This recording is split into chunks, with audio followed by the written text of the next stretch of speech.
Mas quando você vai ver, a pessoa tem um curso em andamento, ela tem um bom trabalho, ela tem uma renda boa, né? Então, como eu falei para vocês, o consulado quer entender o propósito da viagem, a tua intenção de partida.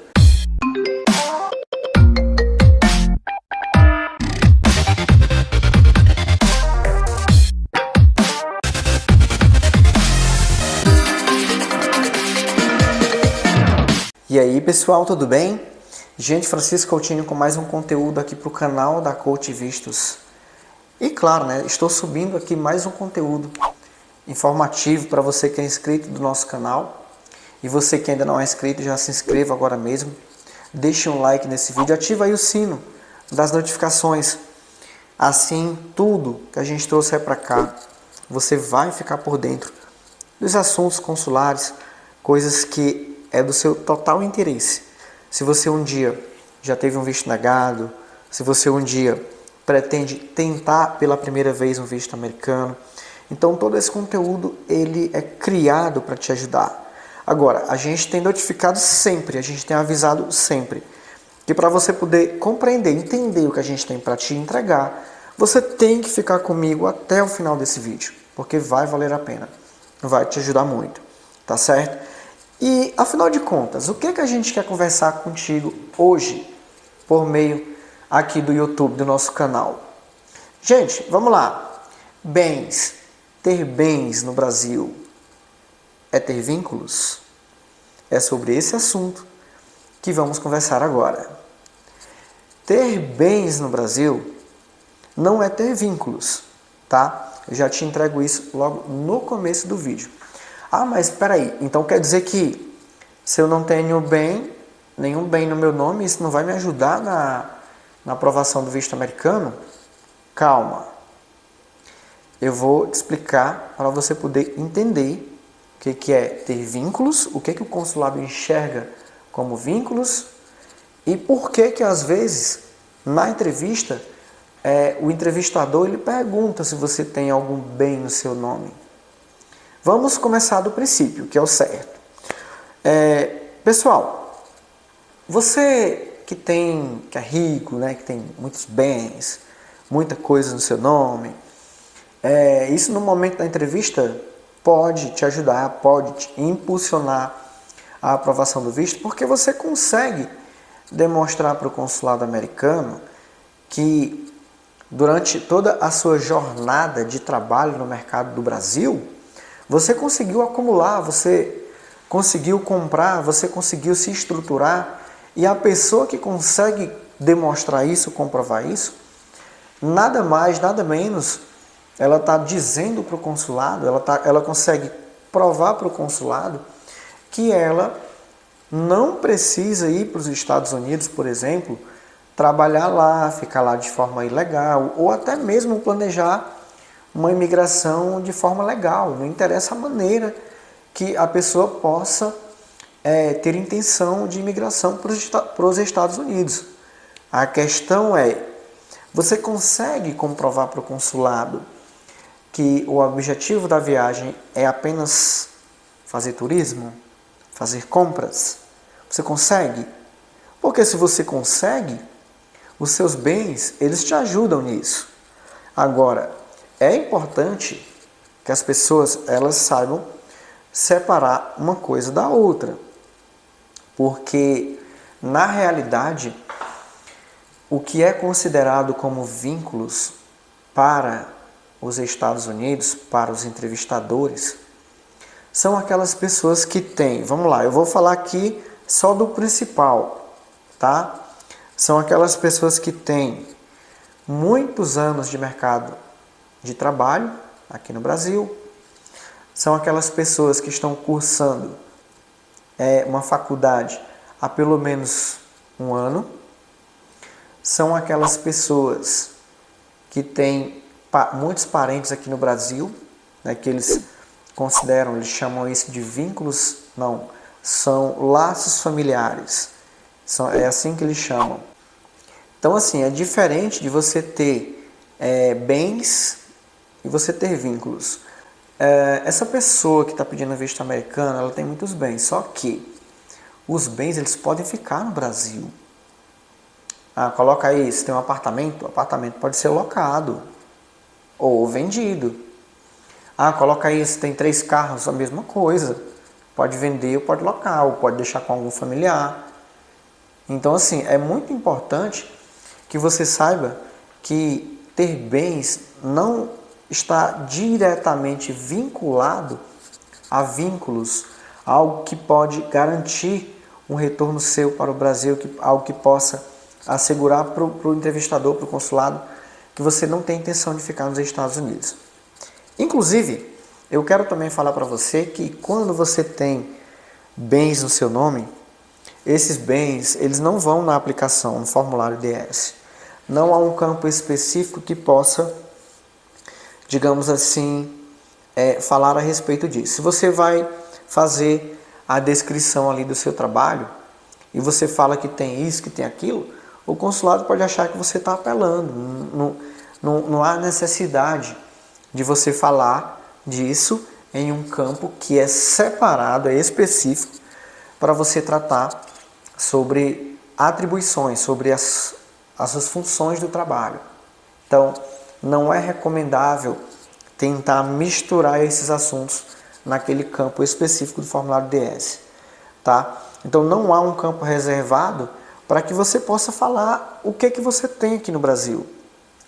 E um detalhe também muito importante que faz com que a gente chegue a essa conclusão de que ter muitos bens é vínculos, é que a gente já teve tantos clientes, pessoal, assim, que foram no consulado, que não conseguiram comprovar que tem bens, né? Eu acho que você ter bens vai de cada um, né? Isso é algo muito pessoal, vai de como você se preparou quando era jovem, vai de repente você recebeu aí uma herança de alguém para você poder chegar a determinado patamar. Como a gente sabe, nem todos os solicitantes de visto que vão ao consulado não têm bens, não tem uma casa própria, não tem carro. Mas quando você vai ver, a pessoa tem um curso em andamento, ela tem um bom trabalho, ela tem uma renda boa, né? Então, como eu falei para vocês, o consulado quer entender o propósito da viagem, a tua intenção de partida, de retorno, né, no caso, para o Brasil, certo? Então, as pessoas têm que atentar muito para isso, porque tem gente que acha que a decisão do oficial consular ela é tomada com base nos bens. Agora, tem uma outra dica que eu quero te dar referente a essa questão de bens, né? Como eu falei para vocês, não há um campo específico no formulário DS para você falar dos bens. Aí fica aquele ponto de interrogação, fica aquela dúvida no ar. Bom, poxa, eu tenho tanta coisa, eu não vou poder, então, colocar nada disso para o consulado, não vou poder mostrar, não vou poder explorar isso na conversa, etc. Gente, nos treinamentos que eu dou para os meus clientes, eu sempre recomendo chamar o cônsul para uma ação. Chamar o entrevistador para uma ação não é você pegar a pasta de documentos e falar para ele, olha, eu tenho muitos bens, está aqui o documento, dá uma olhada. Não é essa a intenção. Mas chamar o entrevistador para uma ação é você falar para ele que você está em posse do determinado documento que comprova a sua resposta para ele. Como assim? De forma mais objetiva e clara. Se já que a gente está falando de bens, consulado pergunta, você tem algum bem no seu nome? Sim, tenho. Inclusive, tenho aqui comigo o documento. Caso queira verificar, está à disposição. Isso é chamar o cônsul para uma ação. Fazer isso, você não está quebrando nenhuma lei de imigração, você não está infligindo nada. Você pode fazer isso tranquilamente, afinal de contas, é você e o cônsul, é você que está pedindo visto. Então, faça um pouco mais por você mesmo, ali naquele momento. Se ele falar não precisa, é porque ele confia na sua palavra. Fazendo isso, você está sendo cada vez mais honesto e transparente com o entrevistador.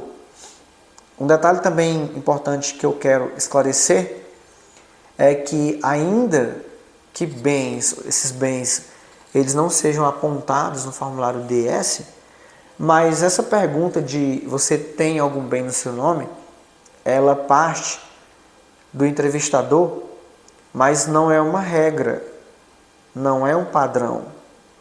Nem todo entrevistador, nem todo agente consular pergunta isso. Nem todos. A questão é, a entrevista ela é conduzida pelo entrevistador ali, pelo oficial consular, porém, ele, como é ele quem conduz, é ele quem pergunta, é ele quem quer saber isso e aquilo, tem alguns deles que não perguntam sobre bens, se você tem bem ou se você não tem, tá? Então, se o entrevistador não perguntou referente a algum bem, se você tem ou não, é porque de cara ele já viu que você não é aquela pessoa que oferece risco de ir para os Estados Unidos e ficar por lá.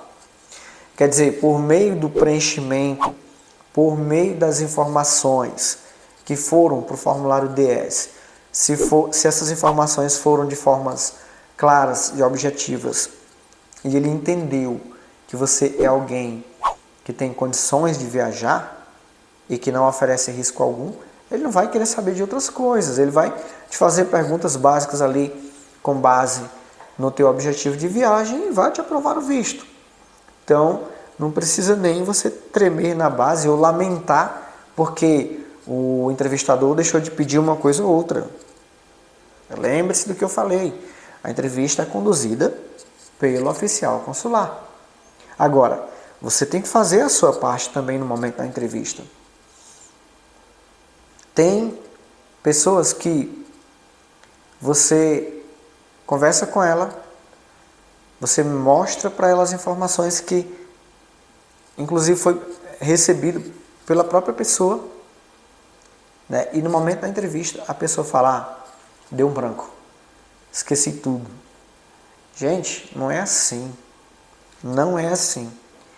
É como... Você tem que ser como aquela pessoa que ela está estudando dia e noite para quando ela for fazer a prova, ela tirar pontuação acima da média e ser aprovada.